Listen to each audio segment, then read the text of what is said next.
This is the Nutro Medical Report with Dr. Bill Deagle and Tim Alexander, the Earl Sterling, reporting. Dr. Bill will be back in just a second. I think I hear him coming right now. Is that Dr. Bill? It is indeed. I'm back. Okay. So, sorry, we had to start without you. That's okay. Tim, let's dive into the news. Well, a couple different directions we can go. Let's start out with the bloody part. The Ukraine coup junta is attacking civilians and resistance forces in the Donbass region. There's about 4.5 million people in this area. It's the second most populated area outside of Kyiv itself, the capital. It's raising the level of murder, death, injuries, and the global dangers from this war getting out of control. Right. There's a window of opportunity for Russia to military intervene. That's only a couple of weeks or so long until in late June there'll be a massive number of NATO military forces inside the Ukraine for scheduled war games. This coincides with massive war games going on right now in Israel and Jordan, both near the Syrian border, and with the U.S.-Saudi-backed disruption of Lebanon's parliament selection of a new president. So right now Lebanon doesn't have a president. The old one left office yesterday. They've had 5 votes, and the Saudi money is really talking. This is not likely to be an accident. We're in a period of grave dangers to the entire planet. Dangers that not only include World War III with all of its many horrific permutations, but also global economic collapse. Now, only time's going to tell, exactly what will happen. I don't have a crystal ball, and I can't tell you, as some have said, the next 14 days or week and a half or whatever, that World War III is likely. I can't say that. But I can say that all you can do is kind of look at probabilities, and things aren't real rosy right now in terms of peace. But Putin has shown himself to twist and turn in every way possible to avoid being suckered into the war that the globalists and Zionists clearly won. But when vast numbers of civilians start dying, and the Russian civilians next door in the Ukraine, it makes it very difficult for him to continue to stay out militarily. There are some steps he could take short of an outright invasion. About a week ago, a Ukrainian army helicopter shot up its own troops, supposedly. Well, they used all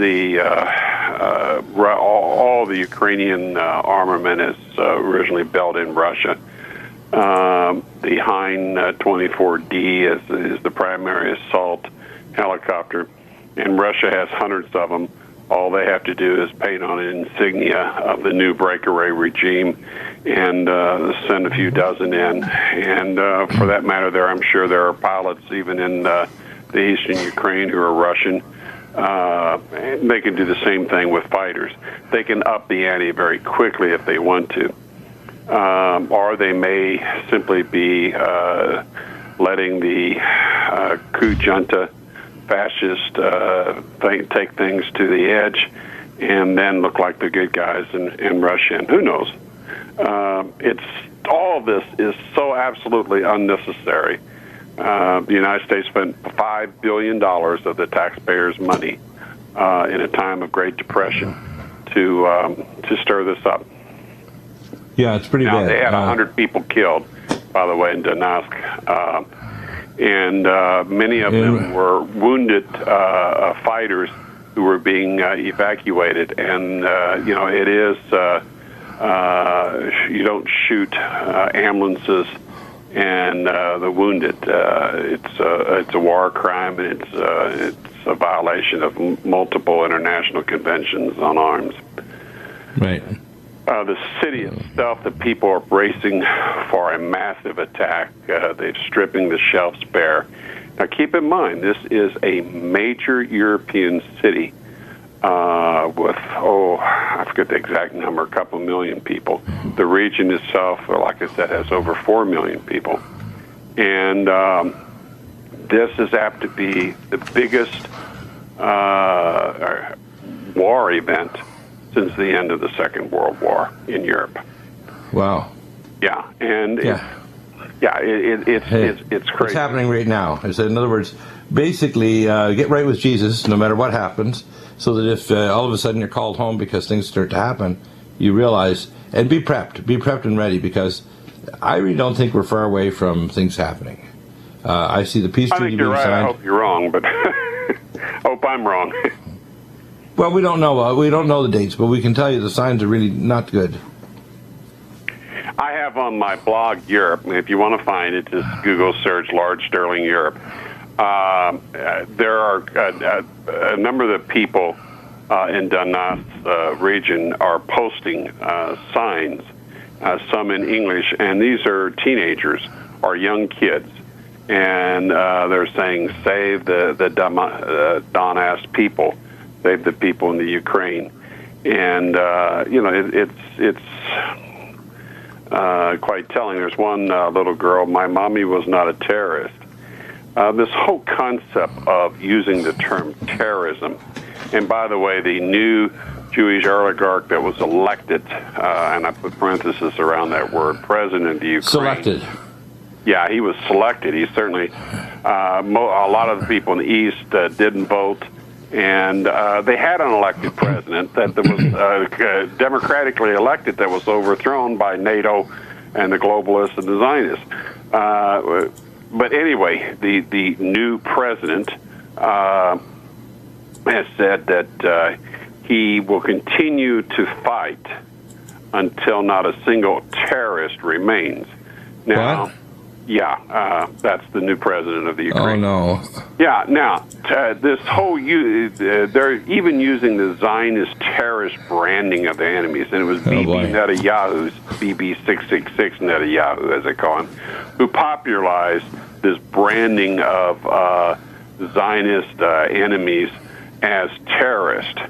And, of course, the mainstream media has carried it for years now. Everybody's a terrorist. These people are living in their homes, and they're being attacked by neo-Nazi thugs, people that literally walk around and give the Nazi salute. The fact, I have seen in my 63 years things that are absolutely amazing that I never thought I would see. But I have to tell you, I never thought I'd see the United States supporting fascist people that wear Nazi insignia, that walk around and kill unarmed, innocent civilians, much as the Nazis did. One of my uncles, my Uncle Leo Alexander, was heavily decorated, saved a village in Italy from the Nazis, and he must be spinning in his grave, is all I can say, the day after Memorial Day. I think he'd have some words to say, but if he were here. And it's just unbelievable. I mean, my parents' generation, our parents' generation, fought the Nazis. And to get in bed with these characters is just disgusting. And all I can say to people is, have you called your congressman's office? Have you called your 2 U.S. senators' office? Or if you're overseas, have you called your member of parliament's office? And let them know that you don't support this. You're against it. And you're going to remember at election time if they continue to support these clowns. We have to stand up. We have to speak out. Yeah, absolutely. It's our duty as Christians. Most definitely. And Americans. Back in a moment with more with Tim. Welcome back, and Tim, you posted up a number of selfies and pictures by the Donbass kids, teenagers that are trying to basically not die. And this conflict is really going to heat up, and I think there's going to be a body count before whatever happens. This is a scenario I expect to happen. There's a lot of heat and smoke. But not only Europe, but America is basically not going to do anything to stop Russia. If they try to do something, let's say next month by deploying troops it's my guess what Russia will do is crush them like a bug. They did it 2 years ago in Georgia. They had Israeli special forces, American and British special forces, and the Russians cleaned them up and killed them all. People don't know that, do they? That was a Rokai tunnel where the gas pipelines go right through southwestern Georgia.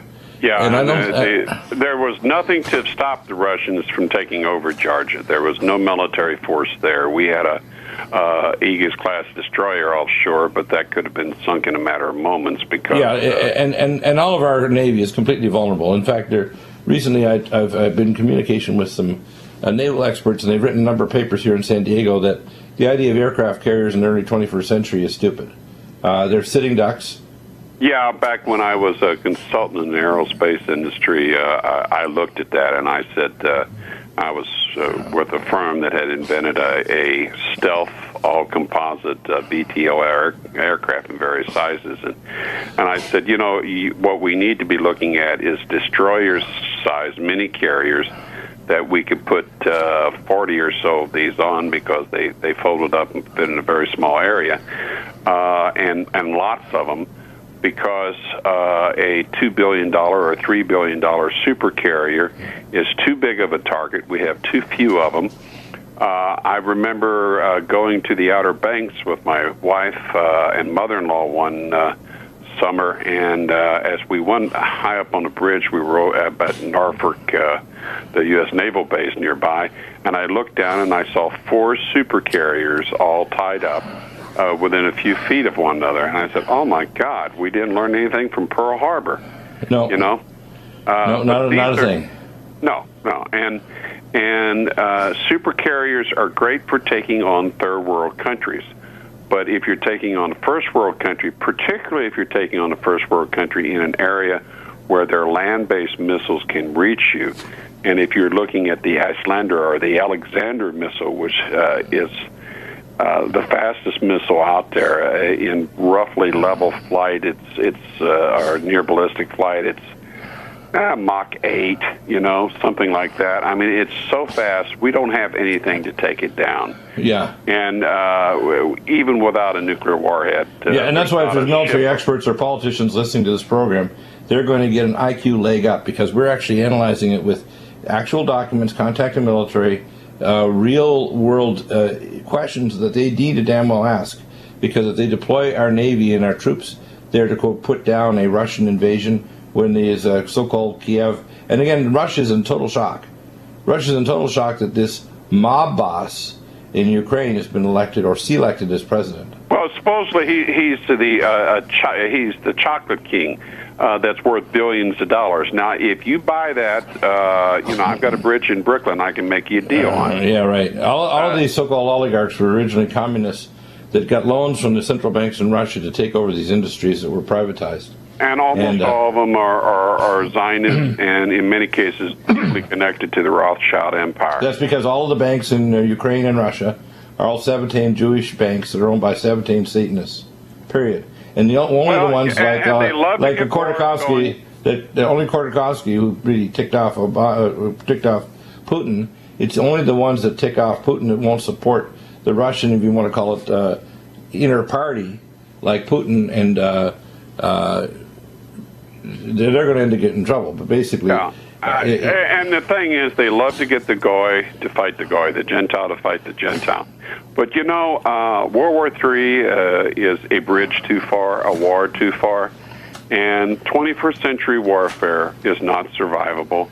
And the nature of the technology, of the missiles, of the weapon systems, etc., is such that in many cases it's use it quickly or lose it, and that puts a hair trigger on both a war and on a rapid escalation of the war.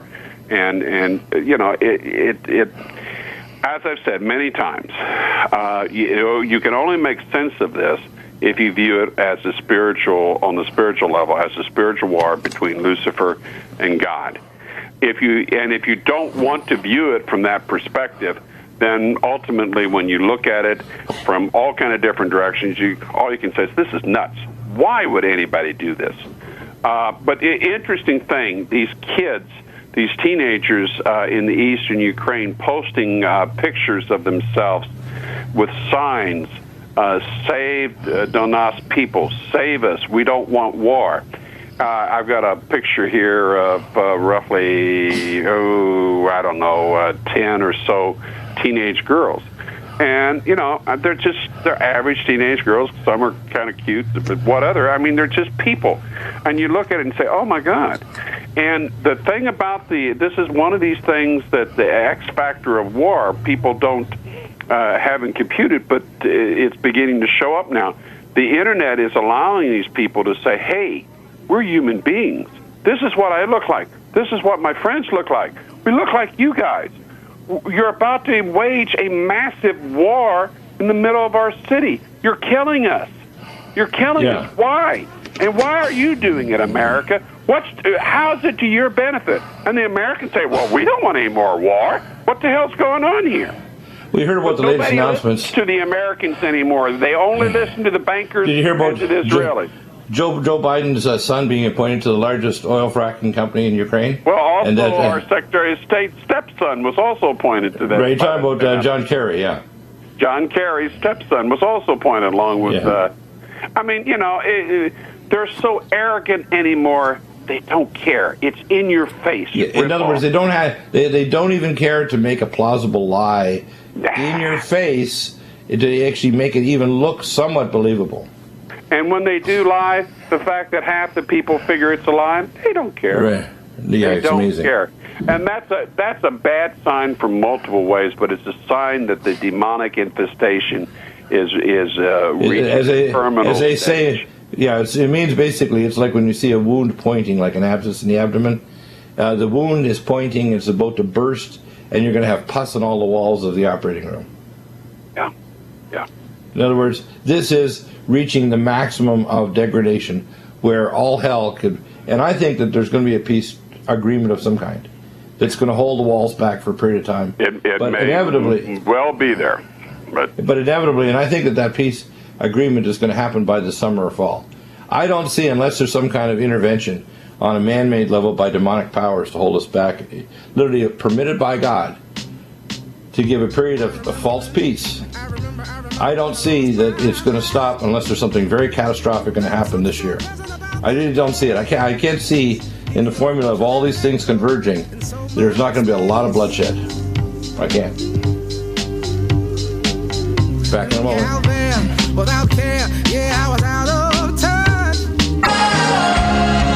Welcome back, and Tim, you mentioned about the source of news and the fact that the Europeans and various different age groups they're not accepting the idea that, quote, Russia is, quote, the bad guy. They're being forced into being a bad guy. And by the way, they will militarize. They will open 100 new bases. They will take back territory, especially if that territory deploys missiles that basically try to neutralize the Russian ability to protect themselves.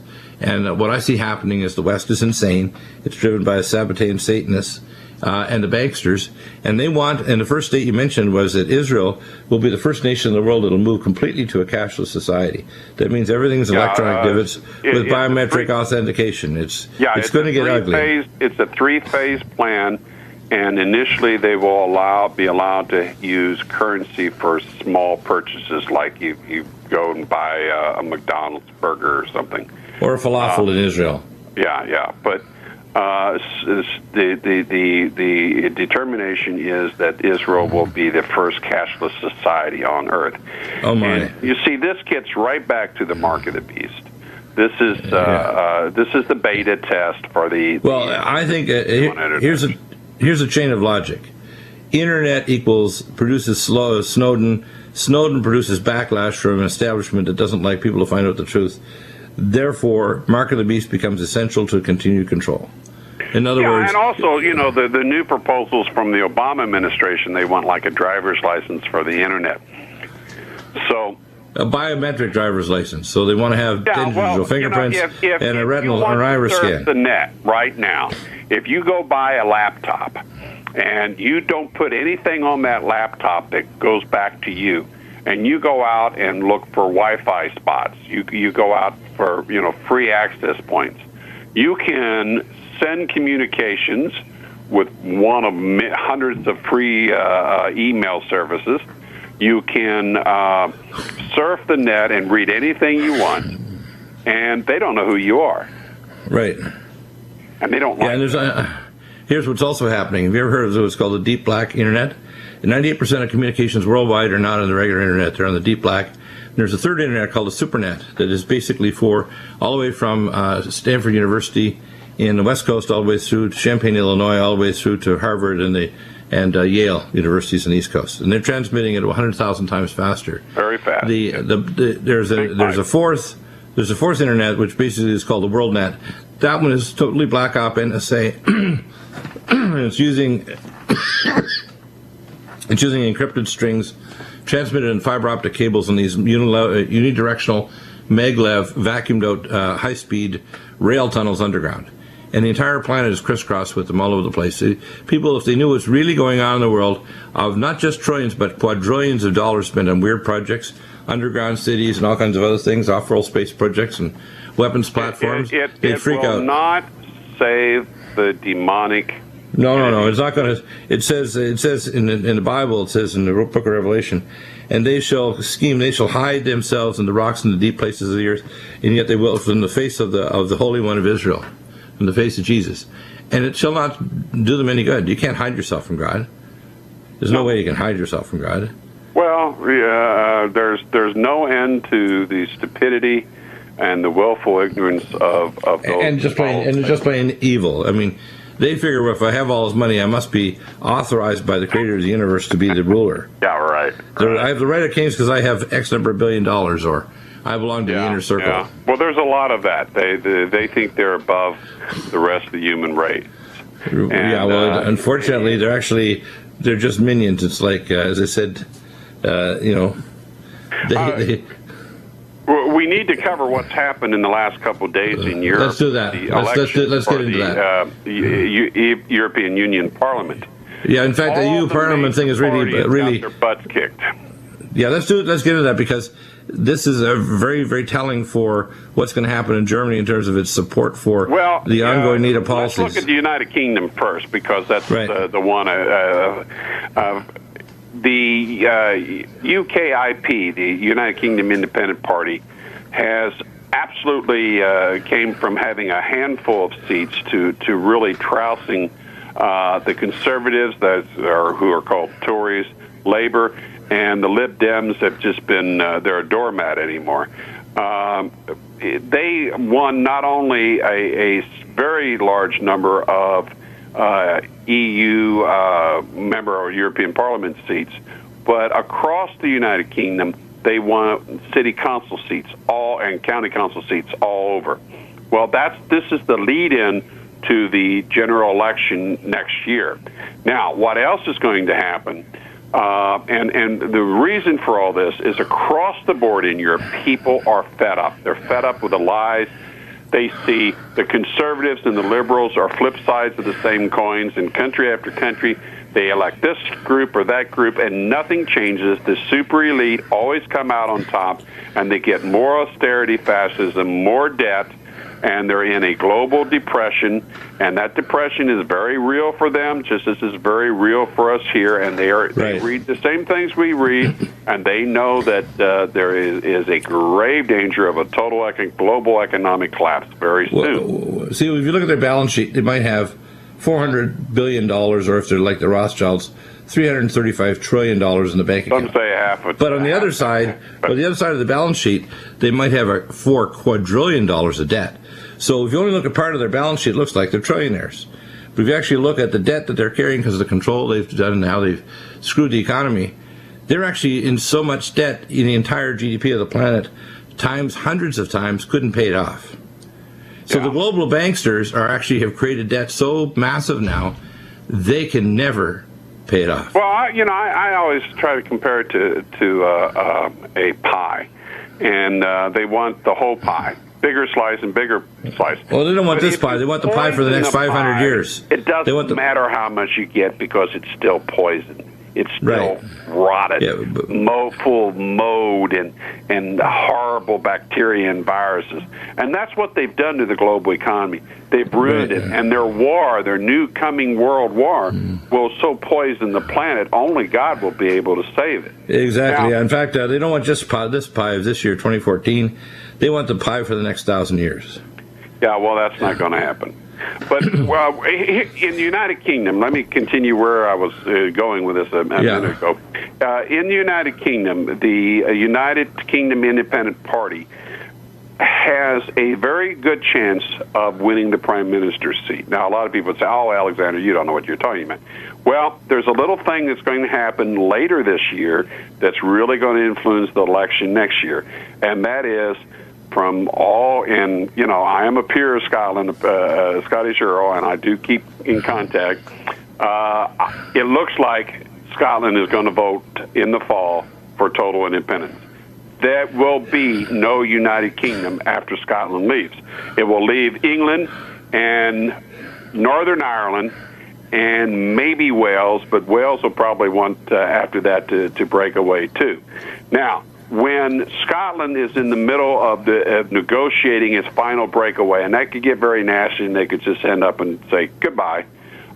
When that happens, the Tories and the Labour Party and the Lib Dems, the people in England are going to say, "You clowns, you have not only driven us into a Great Depression, while billionaires are the price of homes in London continues to skyrocket. Oh yeah, but it's priced the average person out. And it's the billionaires from Arabia and Asia that are coming in buying all this property. But the average person in the UK is taking it on the chin. And what I heard is that what I heard they're doing there. You know what I heard they're doing, Tim? You know what I heard they're doing? The person goes bankrupt, loses their home. The county buys the home or the township, and then they go back and they rent it to the people that used to live in it after the county absorbs the debt of buying the property. Well, that's better than being kicked on the street, but it's still horrible because it's the pride of ownership is gone. Sounds like communism to me. Yeah, it's very bad.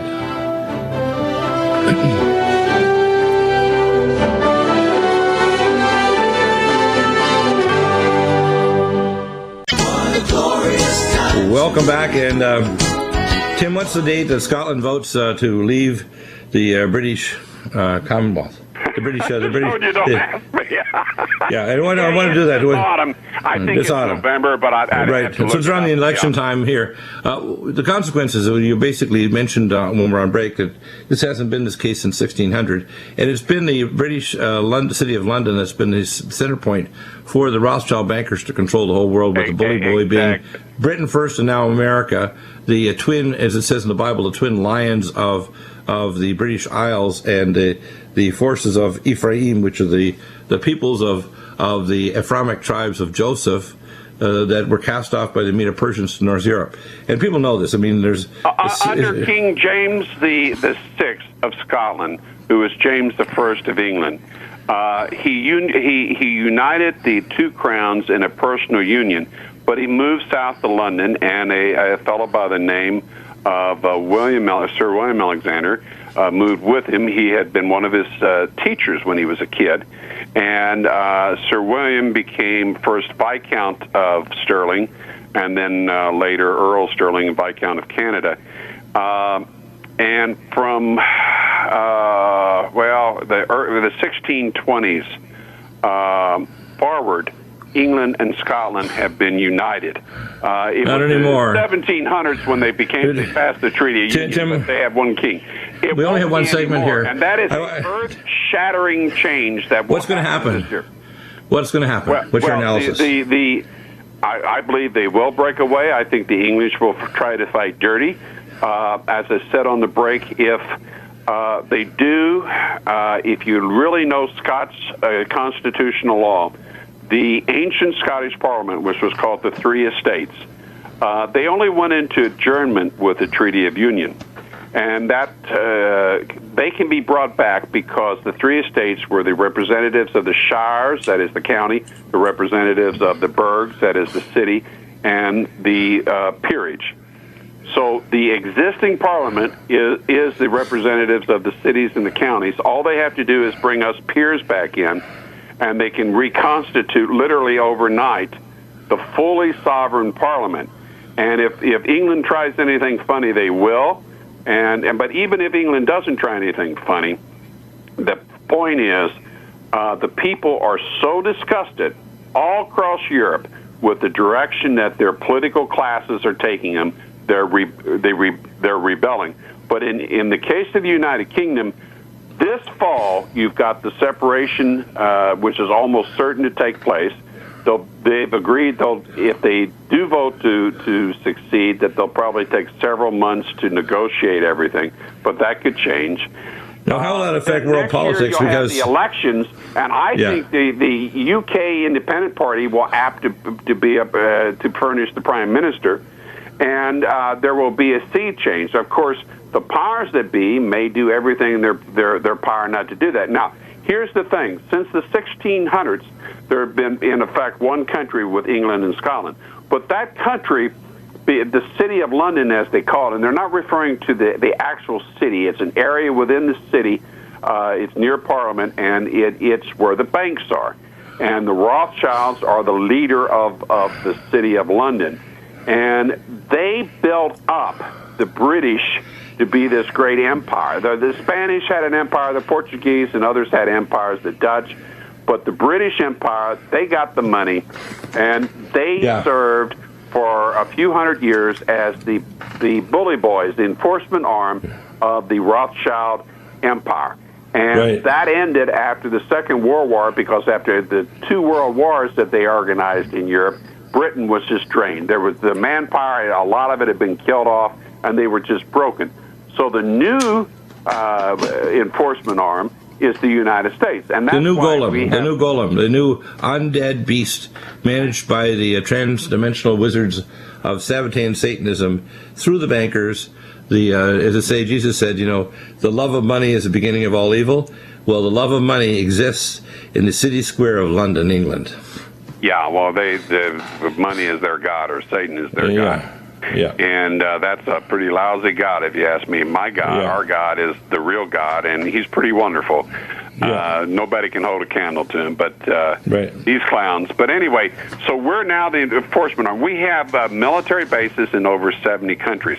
Now, I spend several hours a day, and I don't know why I do it, but it's kind of like a religious mission for me. I'm certainly not making any money at it. But I spend several hours a day educating myself, doing my blog, and then at least a couple times a week being on your show and speaking out about what's happening. And I have to tell you, I cannot tell you how many countries the United States, either with manpower, with secret, with CIA operatives, or with drones, is actively engaged in some form of combat. 20? I don't know. And how the hell? We're probably operating at some level, whether it's geopolitical manipulation, corporate manipulation, intelligence gathering, or whatever, in virtually every country on Earth. I mean, I don't think, and I consider these all various operations of military operations. In other words, you may not be shooting weapons, but gathering intelligence with 3Com, which is an American company, and all the phone conversations and faxes and emails in China is industrial espionage. But what's interesting about the NSA and many of the things is the raw data gets shipped to Israel. This little tiny country, smaller than and for all our agencies, by the way, too. All our agencies, by the way, are managed by an agency called the Omega. And the Omega was conceived by a number of Sabbatean Satanists in Germany before the Second World War. And that agency actually is now controlled by the Israelis, who manage and literally cross-check all of the intelligence data from not just America, but from every secret agency on Earth, including Russian, Brazilian. They're all headed to hell. Right. So in other words, when Snowden put his information about America, there's an overall super agency that manages all the secret agency data and has access to every secret agency of every country on Earth. And with all that data, they're being just as stupid. And last night I sat on Netflix and watched Torah for Memorial Day. I've seen it umpteen times. But they're being just as stupid as the Japanese government when they had to go to war against the United States. They just had to take on the biggest power and kick us in the chin and try to surprise us at Pearl Harbor. Well, Roosevelt knew all about it anyway. But Roosevelt suckered them in, and all the intelligence they had, and they had to get into what became the Second World War. And that was so stupid. And these guys, with all the intelligence they have on Earth, they think they're so smart, but the route they're taking will lead to their total annihilation and the annihilation of large parts of this world. And it's insane. But that's what happens when you don't follow God and you follow that loser, Lucifer.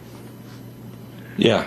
Yeah, and so anyway, in the United Kingdom, when England is by itself, or maybe Northern Ireland and the Irish are going to want more control, the Welsh are going to say, look, the Scots split off, we're going. When England is by itself for the first time in 400 years, they're not going to have the money to play. They're losing their armed forces anyway. There's so many holes in. Yeah, and by the way, it doesn't matter if a Republican comes in. They're not going to be, with austerity coming in to some degree, there's no way that the military are going to have a carte blanche. And they're misspending their money anyway. They're not spending on things that, like you say, are strategically valid and reasonable. They're putting in money in play. There was a ship with a number of sailors on it that it was a sailing ship, and they were, it was a fun cruise, and they went down. They couldn't find them. It took the United States Navy to find them because the UK no longer has they used to have the equivalent of our P-3Cs, which was jet-based. They no longer have long-range maritime aircraft that can hunt for submarines or ships. They don't have that capacity anymore. And there are a lot of holes like that in the British defense system. But when you see Scotland leave, there won't be a UK anymore.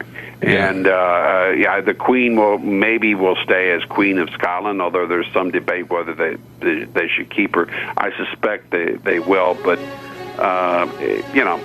the as they say, Tim, the globalists have used the UK, and now they're done with it. And as Netanyahu said at the United States, when we're done with America, I don't care if it dries up and blows away. Right. So, in other words, there's a lot of balloons in the cake shop, and there's a madman in the cake shop with a large pin. Yeah, and an AK-47 on top of it. Yeah. Yeah, it's in other words, pray, get right with God, pray, prepare, get your health back, take care. God bless.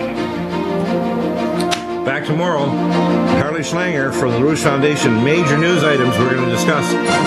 Get your supplements, get your nutraceuticals. The sale is still on for a couple more hours, and then we will shut it down. Take care, everybody, and we'll be back tomorrow, God willing.